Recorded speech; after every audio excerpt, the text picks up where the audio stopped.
Tiga, mulai. Assalamualaikum warahmatullahi wabarakatuh. Kami dari kelompok J akan mempresentasikan hasil kerja kelompok kami yang bertema kecerdasan majemuk. Sebelum masuk ke materi, izinkan saya memperkenalkan diri. Saya Muhammad Alfian Triadi dengan NIM 220201501008 sebagai moderator sekaligus sebagai pemateri pertama. Baik, langsung saja kita masuk ke pembahasan.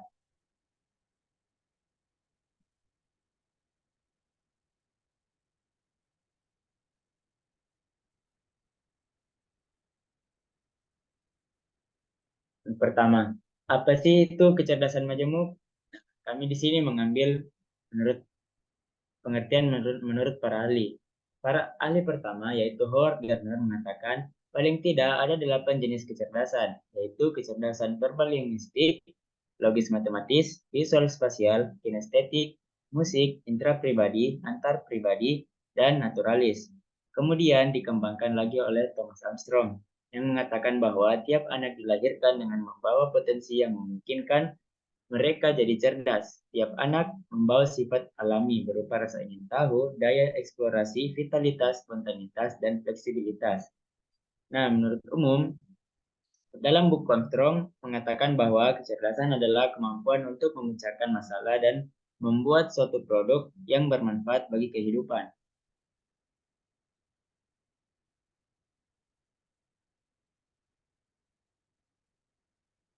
Selanjutnya kita masuk ke penjelasan kecerdasan verbal linguistik. Nah, kecerdasan ini memiliki kemampuan berpikir dalam bentuk kata-kata secara efektif dan menggunakan bahasa untuk mengekspresikan dan mengapresiasikan makna. Contohnya seperti orang yang mampu berbicara di depan umum. Pada kecerdasan ini terdapat empat komponen, yaitu fonologis atau kepekaan bunyi, yang kedua sintaksis atau struktur dan susunan kalimat, dan yang ketiga semantik, pemahaman tentang makna, dan yang terakhir pragmatika atau kemampuan berbahasa untuk mencapai sasaran praktis. Nah, dari masing-masing kecerdasan tadi memiliki tiga masing-masing bagian. Yang pertama karakteristik, tanda-tanda kesulitan, dan upaya menstimulasi. Nah, karakteristik dari kecerdasan verbal linguistik ini yang pertama, senang mendengarkan cerita, dan yang kedua senang bercerita, ketiga bermain peran, dan yang keempat permainan kata seperti tebak kata. Sepertinya kecerdasan ini hanya dimiliki oleh orang-orang yang menurut saya ekstrovert saja. Kemudian memiliki tanda-tanda kesulitan. Yang pertama, sulit dalam ekspresi verbal. Kedua, sulit dalam menangkap informasi verbal. Ketiga, sulit dalam percakapan. Dan yang keempat, lebih suka tugas yang tidak mengandalkan pendengaran. Kemudian ada upaya menstimulasi. Yang pertama, latih rangkaian cerita. Kedua, diskusi dan bermain peran.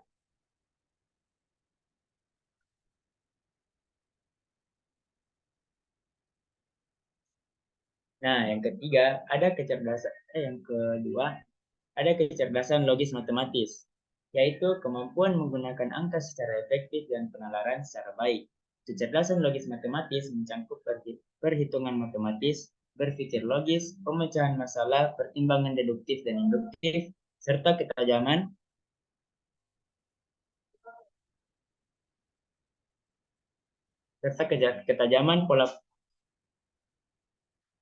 pola-pola dan hubungan. Karakteristiknya yang pertama gemar bereksperimen, kedua pandai mengkategorikan sesuatu, ketiga melakukan pengukuran-pengukuran, dan yang terakhir menganalisa kuantifikasi dan memberikan penjelasan logis. Namun, dari karakteristik tersebut terdapat tanda-tanda kesulitan. Yang pertama, sulit untuk menguasai konsep yang bersifat kuantitatif dan hubungan sebab akibat. Yang kedua, sulit menangkap simbol dan konsep abstrak. Dan yang terakhir, tidak mampu mengajukan dan menguji hipotesis. Upaya menstimulasinya yang pertama itu dengan mengeksplorasi, yang kedua eksperimen di alam, dan yang ketiga menggambar dan membaca.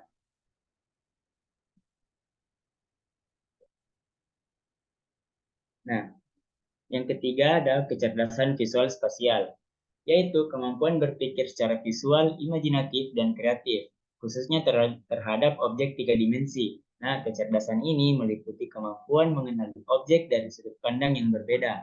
Karakteristiknya yang pertama yaitu dia peka dan cermat dalam mengamati suatu objek. Kedua, mampu berpikir dalam gambar. Ketiga, mampu memvisualisasikan sesuatu objek dalam grafik. Dan yang keempat, mudah membayangkan bentuk-bentuk geometri dalam tiga dimensi. Namun dari karakteristik itu terdapat kecenderungan lain, yaitu dia lebih suka bermain puzzle dan maze, menggambar, bermain balok. Yang kedua, tampak sering melamun. Ketiga, menyukai presentasi visual.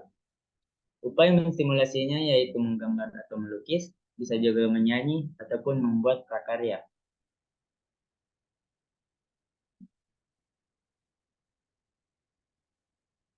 Selebihnya saya serahkan kepada pemateri kedua. Dipersilakan. Baik, selanjutnya ada kecerdasan kinestik. Kecerdasan ini menggunakan badan untuk mengekspresikan gagasan dan perasaan dan menyelesaikan problem. Kemampuan untuk menggerakkan objek dan mengembangkan keterampilan motorik yang halus. Kecerdasan ini mencakup keseimbangan, kelenturan, kegesitan, ketangkasan, kontrol, keanggunan, dan ketahanan dalam gerak tubuh. Kecerdasan ini memiliki karakteristik yaitu yang pertama, kecenderungan bertubuh atletis, kedua, menguasai banyak keterampilan fisik, ketiga, menggunakan tubuh untuk mengekspresikan ide dan gerak kinestik lain. Adapun kecenderungan lainnya, yang pertama, senang bergerak, kedua, sulit di mana duduk diam, tangkas dan cepat, dan yang terakhir, senang dengan kerajinan tangan. Upaya menstimulasi kecerdasan kinestik yaitu menari, bermain peran, dan senam otak. Selanjutnya, ada kecerdasan musik. Kecerdasan ini memiliki kemampuan memahami dan menyusun pola titi nada, irama, dan melodi. Tingkat sensitivitas dan kemampuan mengenali, mengikuti, dan menghasilkan berbagai pola titi nada. Stimulasi kecerdasan ini berpengaruh besar terhadap aspek kecerdasan lainnya, terutama logis, linguistik, dan spasial, atau khusus musik klasik. Adapun karakteristik dari kecerdasan musik yang pertama, yaitu mudah mengenali dan mengingat nada-nada. Yang kedua, suka menggunakan kosakata musikal. Dan yang ketiga, peka terhadap ritme, ketukan, melodi, atau warna pada suara. Kecenderungan lainnya, yaitu suka menyanyi dan memutar lagu, suka melakukan kegiatan diiringi musik, dan mencoba-coba alat musik. Upaya menstimulasi kecerdasan ini yaitu belajar bersenandung, yang kedua melakukan gerak berirama, dan yang ketiga menyanyikan atau memutar lagu-lagu. Selanjutnya, kecerdasan intrapribadi. Kecerdasan ini memiliki persepsi yang akurat tentang diri sendiri dan menggunakannya dalam mengarahkan kehidupan sendiri. Melalui kecerdasan ini, kita dapat memahami kelebihan dan kekurangan diri kita sendiri, serta mampu memotivasi dan melakukan disiplin diri. Orang yang tepat, orang yang memiliki kecerdasan ini sangat menghargai nilai atau aturan-aturan, etika atau sopan santun, dan moral. Adapun karakteristik dari kecerdasan ini yang pertama yaitu mengetahui apa yang boleh dan tidak boleh dilakukan dalam lingkungan sosial. Yang kedua, mampu berintrospeksi. Yang ketiga, mampu mengendalikan diri dalam situasi konflik. Kecenderungan lainnya yaitu umumnya memiliki etika yang baik. Yang kedua, terkadang tampak pemalu dan pendiam di lingkungan sosial. Dan yang terakhir, memiliki motivasi untuk mencapai apa yang diinginkan.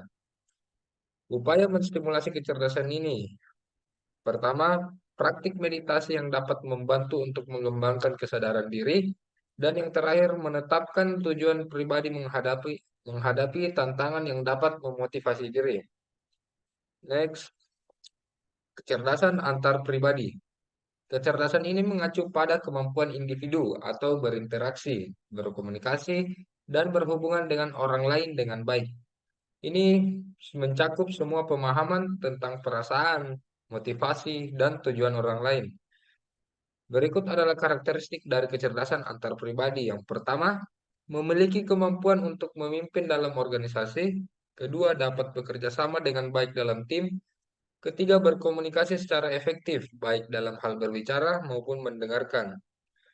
Kecenderungan lainnya, cenderung terbuka terhadap berbagai pandangan dan nilai-nilai orang lain, dan memiliki rasa simpati yang tinggi terhadap orang lain. Upaya menstimulasi kecerdasan ini yaitu dengan cara bergabung dalam kelompok sosial, yang kedua mengambil peran kepemimpinan dalam organisasi, dan yang ketiga mengembangkan empati dengan cara membaca buku tentang pengalaman orang lain. Baik, selanjutnya saya akan serahkan ke pemateri ketiga. Baik, saya akan melanjutkan materi selanjutnya. Kecerdasan naturalis, kemampuan mengenali dan mengklasifikasikan tanaman, batu-batuan, binatang, dan artefak atau simbol-simbol budaya. Kecerdasan ini berkenaan dengan kemampuan mengamati dan merasakan bentuk-bentuk dan menghubungkan elemen-elemen yang ada di alam. Karakteristik kecerdasan naturalis. 1. Memiliki ketertarikan yang besar pada dunia luar. 2. Gemar mengumpulkan benda-benda alam. 3. Selalu ingin tahu mengenai detail benda dan makhluk di sekitar. Kecenderungan lain. 1. Lebih menyukai bermain di luar rumah. 2. Menikmati dan gemar berkemah, hiking, dan sejenisnya. 3. Tidak takut dengan binatang yang pada umumnya dan dipandang menjijikkan. Upaya menstimulasi. 1. Berpetualangan di hutan. 2. Penambahan pengetahuan tentang alam. 3. Mengambil bagian dalam kegiatan pelestarian alam. Cara menguasai kecerdasan majemuk. 1. Bicaralah, bacalah, atau tulislah. 2. Lukislah, buat sketsa atau bayangkan. 3. Rutin olahraga, ikut pelatihan, berpartisipasi dalam kompetisi. 4. Menyanyikan, senandungkan, ikut konser, melakukan kegiatan sambil memutar musik. 5. Gagaskan, kuantifikasikan, dan renungkan secara krisis. 6. Bekerja dalam tim, menerima dan memberi umpan balik, berbicara dan mendengarkan dengan baik. 7. Meditasi, terapi, selalu memiliki tujuan, refleksi diri. 8. Baca dan riset, jelajahi alam, berkemah, berkebun, merawat lingkungan. Adapun kesimpulannya, yaitu setiap manusia memiliki 8 kecerdasan menurut Gardner. Kecerdasan-kecerdasan tersebut sangat berperan penting dalam kehidupan kita. Perbedaan kecerdasan masing-masing peserta didik menyebabkan perbedaan gaya belajar dan tingkat kemudahan peserta didik dalam memahami materi pembelajaran. Oleh karena itu, dibutuhkan peran seorang pengajar atau pendidik dalam meningkatkan dan mengakomodasi kecerdasan menjebuk dalam proses pembelajaran. Sekian dari saya kembalikan kepada moderator. Baik, terima kasih kepada pemateri kedua dan ketiga. Nah, kesimpulan yang dapat kami ambil dari penjelasan tentang kecerdasan majemuk dari kelompok kami, semua orang itu memiliki kecerdasan yang berbeda, dan semua orang juga bisa memiliki kecerdasannya masing-masing. Dalam artian, semua orang bisa berkembang, tergantung bagaimana cara dia mengembangkan dirinya. Bisa saja dengan cara banyak membaca, membuatnya menjadi cerdas, atau banyak mengeksplorasi seperti yang dijelaskan pada pada upaya menstimulasi kecerdasan sebelumnya. Baik, sekian itu dari kelompok kami. Kurang dan lebihnya mohon dimaafkan. Wassalamualaikum warahmatullahi wabarakatuh.